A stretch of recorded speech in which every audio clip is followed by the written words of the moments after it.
அனைவருக்கும் வணக்கம். இன்னைக்கு நம்ம 31/8/2025 அன்று நடைபெற்ற டிஎன்பிஎஸ்சி உடைய கொஸ்டின் பேப்பர்ல பாலிட்டி சப்ஜெக்டுக்கான ஆன்சர் கீ தான் பார்க்க போறோம். இந்த கொஸ்டின் பேப்பரை வச்சு வரக்கூடிய டிஎன்பிஎஸ்சி குரூப் 2 பிரிலிமினரி உடைய கொஸ்டின் பேப்பர் எந்தெந்த டாபிக்ல இருந்து எப்படி எப்படி கொஸ்டின் கேட்பாங்க அப்படின்ற மாதிரி நமக்கு ஒரு புரிதலை ஏற்படுத்தும். ஓகேங்களா? இந்த வீடியோ பார்க்கறதுக்கு முன்னாடி நம்மளுடைய சேனல்ல சப்ஸ்கிரைப் பண்ணாம இருந்தீங்கன்னா சப்ஸ்கிரைப் பண்ணி வச்சுக்கோங்க. உங்களுடைய ஃப்ரெண்ட்ஸுக்குமே ஷேர் பண்ணிடுங்க. ஓகே, ஃபர்ஸ்ட் கொஸ்டினுக்கு போயிடுவோம். கொடுக்கப்பட்டுள்ள கட்சியின் பெயர்களை அதன் தலைவருடன் பொருத்தி காட்டுக. ஆமா, ரீசெண்ட் இப்பவே பாத்தீங்கன்னா கரண்ட் அஃபேர்ஸ்ல எலெக்ஷன் கமிஷனை பத்தி கேக்குறாங்க. அதுல கட்சியுடைய தலைவர்கள் பத்தியும் அந்த கட்சிகள் உருவாக்கப்பட்ட ஆண்டுகள் பத்தியும் தான் கேட்டுட்டு இருக்காங்க. ரீசெண்டா லாஸ்ட் அந்த டிஎன்பிசி கொஸ்டின் பேப்பருமே அதை கேட்டிருந்தாங்க. சரி, ஓகே, இந்த கொஸ்டின் பார்ப்போம். நேஷனலிஸ்ட் காங்கிரஸ் பார்ட்டி பாத்தீங்கன்னா ஆலன் அக்டோவின் ஹியூம் கொடுத்திருக்காங்க. இது கரெக்டான்னு கேட்டீங்கன்னா தப்புங்க. எதனால தப்புன்னு சொன்னீங்கன்னா, நமக்கு இந்திய தேசிய காங்கிரஸ் கட்சி இருக்கு பாத்தீங்களா, அதை தான் ஆலன் அக்டோவின் ஹியூம் உருவாக்கி இருப்பாரு. அப்ப தேசியவாத காங்கிரஸ் கட்சியை இவர் உருவாக்கி இருப்பாரான்னு கேட்டீங்கன்னா கிடையாது. ஏன்னா இந்த கட்சி எந்த ஆண்டு உருவாயிருக்குன்னு பாத்தீங்கன்னா, நமக்கு 1999 ஆண்டு சரத் பவார், ஓகேங்களா, சரத் பவார் அண்டு பி.ஏ. சங்மா அப்படின்ற 2 பேரால தான் இந்த கட்சி உருவாக்கி இருக்கோம். அதனால ஆலன் அக்டோவின் ஹியூம் என்பது கரெக்டான்னு கேட்டீங்கன்னா தப்பு. அப்ப ஆன்சர் கீழே நமக்கு 1 வர ஆப்ஷன் கண்டிப்பா ஆன்சரா இருக்காது. அப்ப ஏ காலி, டியும் காலி. ஓகேங்களா? அடுத்து பகுஜன் சமாஜ் கட்சி. ஆமா, பகுஜன் சமாஜ் கட்சி பாத்தீங்கன்னா 1984 ஆண்டு அந்த மன்யவார் காஞ்சிராமன் இருக்காரு பாத்தீங்களா, இவரால தான் உருவாக்கப்பட்டிருக்கும் 1984 ஆண்டு. அப்ப ஆப்ஷன்ல 2 கண்டிப்பா வரணும், ஆனா 1 வரவே கூடாது. ஓகேங்களா? அப்படி இருக்க ஆப்ஷன் எதுன்னு பாத்தீங்கன்னா 2 ஆப்ஷனுமே இல்ல. அப்ப பியும் வரலாம், சியுமே வரலாம் ஆன்சரா. ஓகேங்களா? அடுத்து என்னன்னு பார்ப்போம். ஜனதாதள் ஒருங்கிணைந்த, ஓகேங்களா, அதாவது ஜனதாதள் யுனைடடா இருக்கக்கூடிய அந்த கட்சி யார் சார் உருவாக்கி இருப்பாங்கன்னு கேட்டீங்கன்னா நமக்கு இந்த சரத் யாதவ் தான். ஓகேங்களா? அப்ப 2ம் 3ம் கரெக்டா இருக்கு. அப்ப 2ம் 3ம் கரெக்டா இருக்க மாதிரி ஆப்ஷன் எதுன்னு பாத்தீங்கன்னா ஆப்ஷன் சி தான் நமக்கு இந்த கொஸ்டினுக்கான ஆன்சர். ஓகேங்களா? அப்ப லோக் ஜனதா கட்சியை பவன் கல்யாண் ஏபில உருவாக்குறாங்களான்னு கேட்டதுன்னா கிடையாதுங்க. இவர் 2014 ஆண்டுல ஜனசேனா பார்ட்டின்னு ஒண்ணு இருக்கும், ஜனசேனா கட்சி, அதை தான் பவன் கல்யாண் உருவாக்கி இருப்பாரு. லோக் ஜனசக்தி கட்சியை அவர் உருவாக்கி இருக்க மாட்டாரு. அப்ப இந்த கட்சியை யார் சார் உருவாக்குனதுன்னா ராம் விலாஸ் பாஸ்வான்னு ஒருத்தர் இருப்பார். அவர் தான் இந்த கட்சியை உருவாக்கி இருப்பார். அப்ப 110வது கொஸ்டினுக்கான ஆன்சர் சி தான் கரெக்ட். ஓகேங்களா? இந்த கொஸ்டின் ஈஸி தான். எப்படி சார் சொல்றீங்கன்னா, நமக்கு 1 வரக்கூடாதுன்னு தெரியும், 2ஆம் நம்பர் கரெக்டா வரும்னு தெரியும். இந்த 3வது ஆப்ஷன் கண்டிப்பா நீங்க கரண்ட் அஃபேர்ஸ்ல படிச்சிருக்கணும். கன்ஃபார்மா இதை போட்டுருக்கலாம். ஓகேங்களா? அப்ப 110வது கொஸ்டினுக்கு சி. சரி, ஓகே, இந்த பக்கம் இருக்கக்கூடிய 111வது கொஸ்டின் என்ன கேட்டிருக்கான்னு பார்ப்போம். நுகர்வோர் பாதுகாப்பு சட்டம் 1986. அப்ப 1க்கு நேரா 1. அப்ப ஆப்ஷன் டி தான் கரெக்டான ஆன்சர். ஓகேங்களா?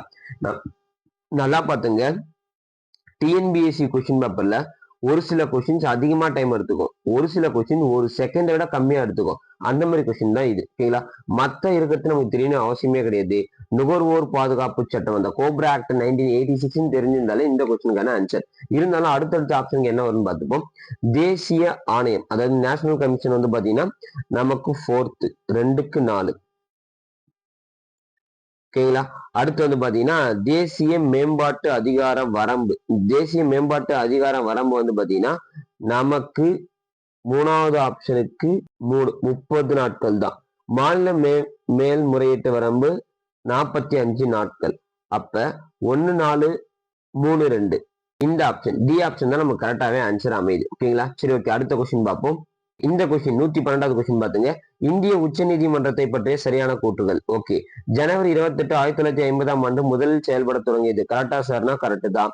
அப்ப 1 நமக்கு ஆன்சர் கண்டிப்பா வரணும். அப்ப ஆப்ஷன் ஏவா இருக்கலாம், இல்ல ஆப்ஷன் டியா இருக்கலாம். பிசி இருக்கிறதுக்கு சான்ஸே கிடையாது. அடுத்து நீதிபதி ஹரிலால் ஜே கனியா முதல் தலைமை நீதிபதி, கண்டிப்பா அவரு தான். ஓகேங்களா? அப்ப 1 வரும் 2 வரும். அப்ப இருக்கிற ஆப்ஷன் எதுதான் கரெக்ட்?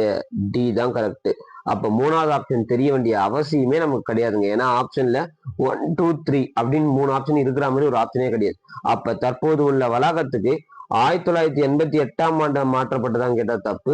1958 ஆண்டு மாத்திருப்பாங்க. ஓகேங்களா? சரி, ஓகே, அடுத்த கொஸ்டின் பார்ப்போம். 113வது கொஸ்டின். நிதி ஆணையம் மற்றும் தலைவர் பற்றிய சரியான தெரிவு என்ன? இந்த மாசம் ரீசெண்டா நடந்த கொஸ்டின் பேப்பர்லயே இந்த பைனான்ஸ் கமிஷனை பத்தி 2 கொஸ்டின் கேட்டு வச்சிருக்காங்க. ஓகேங்களா, 4வது நிதி ஆணையம் ராஜா மன்னார் தான். நான் கடைசியில் இருக்கக்கூடிய மன்னார் 4 எழுத்து ஞாபகம் வச்சுங்கன்னு சொன்னேன். அப்ப ஆப்ஷன்ல 1 கண்டிப்பா வரணும். இல்ல சரியானது என்னன்னு கேக்குறாங்க. ஆமா, அப்போ சியும் டியும் இருக்க ஆன்சரா இருக்க சான்ஸே கிடையாது. ஓகேங்களா, அடுத்து 6வது நிதி ஆணைய குழு வந்து பாத்தீங்கன்னா நமக்கு பிரம்மானந்த ரெட்டி தப்பா கொடுத்திருக்காங்க. 8வது நிதி ஆணையம் 8 கிராம் தான் ஒரு சவரன்னு சொல்லியிருப்பேன். அப்ப ஜவான். அப்ப 8வது நிதி ஆணையத்துக்கு YB7. 12வது நிதி ஆணையத்துக்கு நமக்கு ரங்கராஜன். ஓகேங்களா, அப்போ 1 மற்றும் 4ன்னு இருக்கிற மாதிரி ஆப்ஷன் ஏ தான் இந்த கொஸ்டினுக்கான கரெக்டான ஆன்சர். இதுவுமே ஈஸியான கொஸ்டின் தாங்க. ஓகே, அடுத்த கொஸ்டின் போயிடுவோம். 114வது கொஸ்டின் பாருங்க. இந்திய தேசிய சட்டத்தில் மக்களவைக்கு அதிக நிதி அதிகாரம் உண்டு. ஆமா, கரெக்ட் தான். ஏனெனில் மாநிலங்களவை 14 நாட்களுக்குள் நிதி மசோதாக்களை மக்களவைக்கு திருப்பி அனுப்பி வைக்கப்பட்டார். 2 அவைகளும் மசோதாவை நிறைவேற்றப்பட்டதாக கருதப்படுகிறது. கரெக்ட் தாங்க, ஆப்ஷன் ஏ தான் வரும். என்ன சார் சொல்ல வராங்கன்னா, மக்களவையில மட்டும்தான் நிதி மசோதாவை அறிமுகப்படுத்த முடியும். ஓகேங்களா, அது மாநிலங்களவைக்கு மாற சொல்ல அவங்க 14 நாட்கள் மட்டும்தான் காலதாமதப்படுத்த முடியும். அதுக்கு மேல படுத்த முடியுமான்னு கேட்டா வாய்ப்பே இல்லை.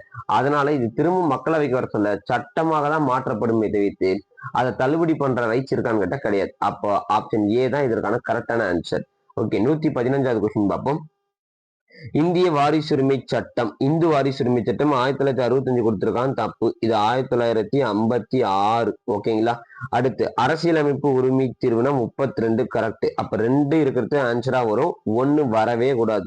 அப்போ இது ஆன்சரா இருக்க சான்சஸ் இல்லை, இது ஆன்சரா இருக்க சான்ஸ் இல்லை. சார், இங்க எது தவறானது தான் கேட்டிருக்காங்க. அப்ப 1 கன்ஃபார்ம் நமக்கு தப்பு, 2 இருக்கிறது ஆன்சரா வராது. அப்ப இது வராது, இது வராது. ஓகேவா, அப்ப ஆன்சரா இருக்கிறது சிடி தான். செக் பண்ணிடுவோம். மனித உரிமைகள் தினம் டிசம்பர் 10. இது கரெக்டான ஆன்சர் தான். அப்ப 3 ஆன்சரா இருக்க சான்ஸே கிடையாது. ஓகேவா, அப்போ ஏவும் வராது, பியும் வராது, சியுமே வராது.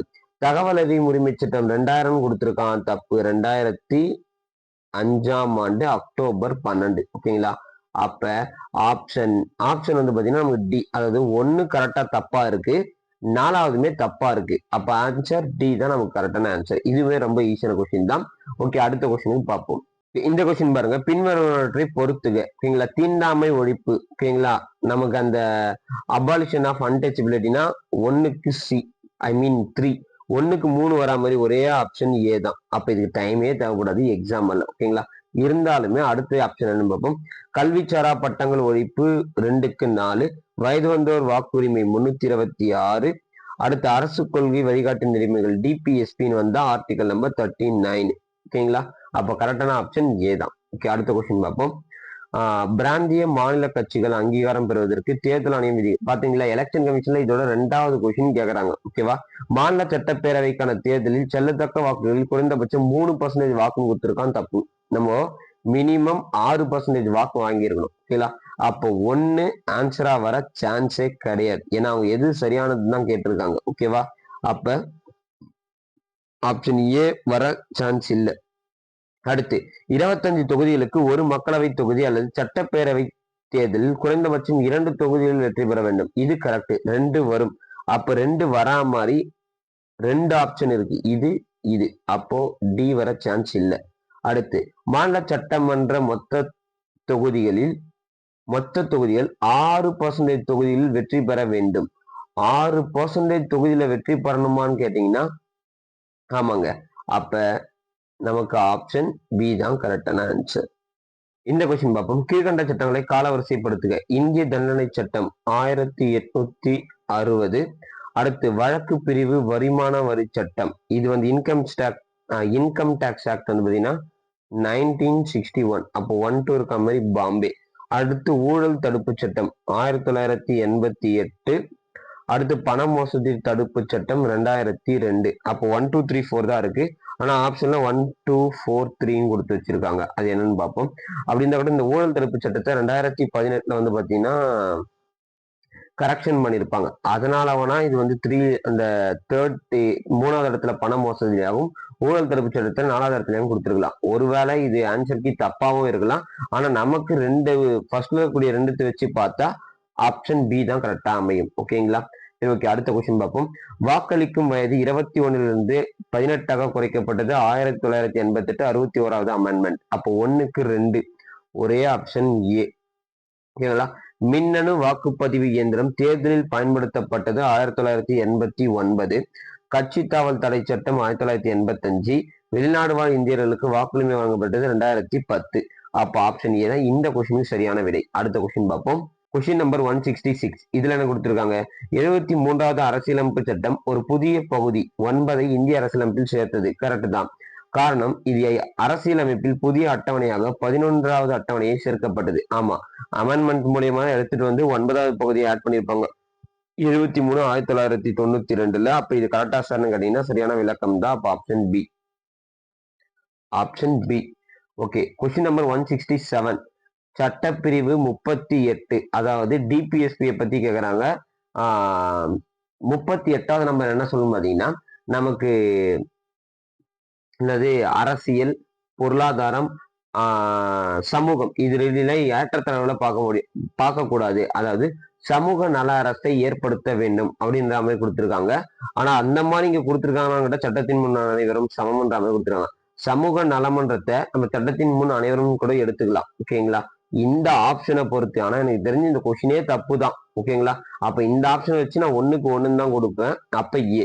பிரிவு 39 வந்து பாத்தீங்கன்னா நமக்கு அரசு பின்பற்ற வேண்டிய கொள்கைகளை பத்தி கொடுத்திருப்பாங்க. அந்த 39ல ஸ்மால் ஏ வந்து பாத்தீங்கன்னா ஆண் பெண் இருபாலரும் சமம் அப்படின்ற மாதிரி கொடுத்திருப்பாங்க. பி வந்து பாத்தீங்கன்னா உற்பத்தி பொருளை பகிர்ந்தளித்தல். சி வந்து பாத்தீங்கன்னா இந்த பொருளாதார தேக்கமற்ற நிலையை உருவாக்குதல். டி வந்து பாத்தீங்கன்னா வேலைக்கு ஏற்ற மாதிரி ஆணுக்கும் பெண்ணுக்கும் சம ஊதியம் அளிக்கணும். எஃபிஷியன்ஸ்னா குழந்தை தொழிலாளர்களையும் இளைஞர்களுக்கும் அவங்களுடைய பெரியவர்களுக்கும் வேலை வாய்ப்பை திறனுக்கு ஏற்ற மாதிரி அமைக்கணும் கொடுத்துருப்பாங்க. அதனால அது இ 39ல இ வரதுனால கூட நம்ம இதை எடுத்துக்கலாம். 2க்கு நேரா 2. பிரிவு 40 கிராம பஞ்சாயத்தை ஏற்படுத்துதல். அடுத்து பிரிவு 43 வேலைக்கு ஏற்ற ஊதியம்லாம் வராது, அவங்க வேலை வாய்ப்பை ஏற்படுத்தி கொடுக்கணும்னு தான் சொல்லியிருப்பாங்க. இந்த கொஸ்டினே தப்பு, பட் இருந்தாலும் இந்த ஆப்ஷனை வச்சு நம்ம ஏதான் லாக் பண்றோம். ஓகேங்களா? அடுத்த கொஸ்டின் பார்ப்போம். Question number 168. 2003ஆம் ஆண்டின் குடியுரிமை திருத்தம் இந்தியாவில் தங்கியுள்ள நபர்களுக்கு இரட்டை குடியுரிமை வழங்க வழி செய்துள்ளது. அப்படிலாம் ஒண்ணுமே கிடையாது. காரணம் ஏனென்றால் உலகில் உள்ள எல்லா நாடுகளிலும் இரட்டை குடியுரிமை, எல்லா நாட்டிலும் இரட்டை குடியுரிமை கிடையாது. அப்போ கூற்றும் தவறு, காரணமும் தவறு. அப்படி ஒரு ஆப்ஷன் இங்க இல்லவே இல்லை. அப்ப இந்த கொஸ்டினே தப்பு. ஓகேங்களா? இந்த கொஸ்டினுக்கு அவங்க டிஎன்பிஎஸ்சி என்ன சொல்றாங்கன்னு பார்ப்போம். Question number 169. இந்திய அரசியலமைப்பானது உலகிலேயே மிக நீளமான அரசியலமைப்பு. கரெக்ட் தான். அரசியலமைப்பின் துவக்கமானது உண்மையில் 22 பாகங்களையும் 395 ஆர்டிகல் நம்பரையும் கொண்டது. இதுக்கு அது கரெக்டான ஆன்சரான்னு கேட்டீங்கன்னா சரியான விளக்கம் தான். ஏன்னா உலகத்திலேயே இவ்வளவு பெரிய பார்ட் வச்சுங்கிற நம்ம தான் எழுதப்பட்ட அரசியலமைப்பிலே மிகவும் பெருசு. அப்ப இது சரியான விளக்கம் தான். ஓகேங்களா? இதோட நமக்கு மொத்தம் 14 கொஸ்டின் கேட்டிருக்காங்க. இந்த 14ல ஒரு சில கொஸ்டின்ஸ் தப்பு தான். டிஎன்பிஎஸ்சி இப்பெல்லாம் வர வர ஒஸ்டாவே கொஸ்டின் எடுக்க ஸ்டார்ட் பண்ணிட்டாங்க. அதுவும் ஆப்ஷனும் தப்பா இருக்கு, கொஸ்டினும் தப்பா இருக்கு. எங்கதான் எடுத்துட்டு போய் விட போறாங்கன்னு தெரியல. சரி ஓகேங்க, இதே மாதிரி நம்மளுடைய சேனல்ல டிஎன்பிஎஸ்சி ரிலேட்டடான எல்லா வீடியோமே அப்லோட் பண்ணலான்னு இருக்கேன். நம்மளுடைய சேனலை சப்ஸ்கிரைப் பண்ணாம இருந்தீங்கன்னா சப்ஸ்கிரைப் பண்ணீங்க. தேங்க்யூ.